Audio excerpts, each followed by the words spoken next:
Isang pinagpalang araw sa ating lahat. So, ngayong araw is July 7, 2024. So, ngayon is ipagpapatuloy lang natin yung ating nasimulang series ng ating devotion. So, bago natin simulan yung ating series ng ating devotion is muli muna nating balikan yung naging series natin last week para dun sa mga bago lang na tagapanood at tagapakinig ng ating devotion. So, yung naging series namin last week ay The Power of Forgiveness. So, alam naman natin, tayo mga tao is mahirap tayo magbigay ng forgiveness lalo na nagkasala sa atin.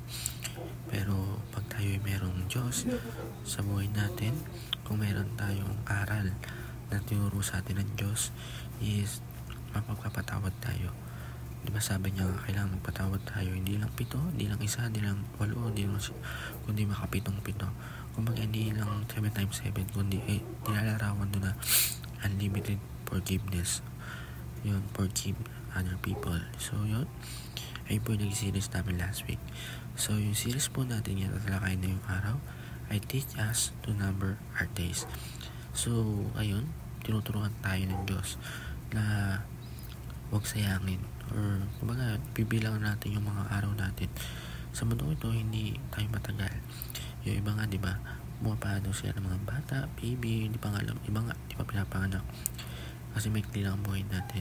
Kasi kailangan yung ikli ng buhay natin is gamitin na natin sa tama. Gamitin natin kung ano nga ba yung nararapat na utos ng Diyos.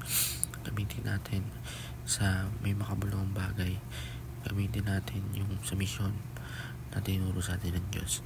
So ayun po, series natin teach us to number our days. So yung Bible verse na talakay natin yung araw ay Romans chapter 14 verse 12. So ang sabi dito, so then each of us will give an account of ourselves to God. So bawat isa sa atin ay merong kumbaga account kung may pagkatao sa Diyos, binibigay natin kung ano nga ba yung ginagawa natin. Kailangan yung pakita natin sa Diyos yung ginagawa natin kung ano nga ba yung tinuro niya sa atin at yung mission natin. So para lumako yung ating talakayan, tayo lumako sa ating unang katuruan. So ating unang katuruan, we will give an account for what we do in our lifetime. So kumbaga parang ngayon ng Facebook, yung parang binibigyan natin kung ano nga ba yung mga information natin. So yung Diyos nakikita kung ano nga yung ginagawa natin. Kaya kung ano yung pinapakita natin sa Diyos, yung lahat ng ano yung gagawin natin yan, alam ng Diyos yan. Kahit wala makakita, kahit tayo lang nakikita ng Diyos yan. Kung ano yung nakikita ng Diyos, ayun yung hahatulan niya. Kung pinapakita natin yung hahatulan niya, makasama niya tayo sa lifetime na buhay na wala hanggan. So number 2, we will give an account for what we do daily. Yun yung sabi ko, diba? Kung ano nga may ginagawa natin sa araw-araw, yun yung hatulan ng Diyos. Kaya mas maganda yung ginagawa natin araw-araw is mabuti.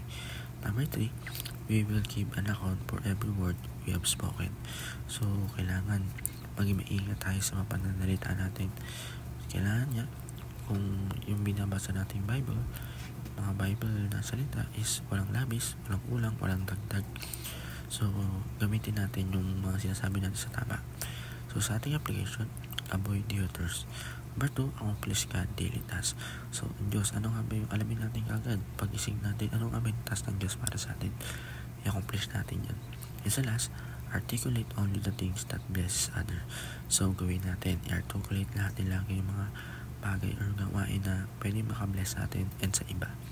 So ayun lang po para sa araw na to na may binatunan tayo sa pakikinig at panonood. God bless to all.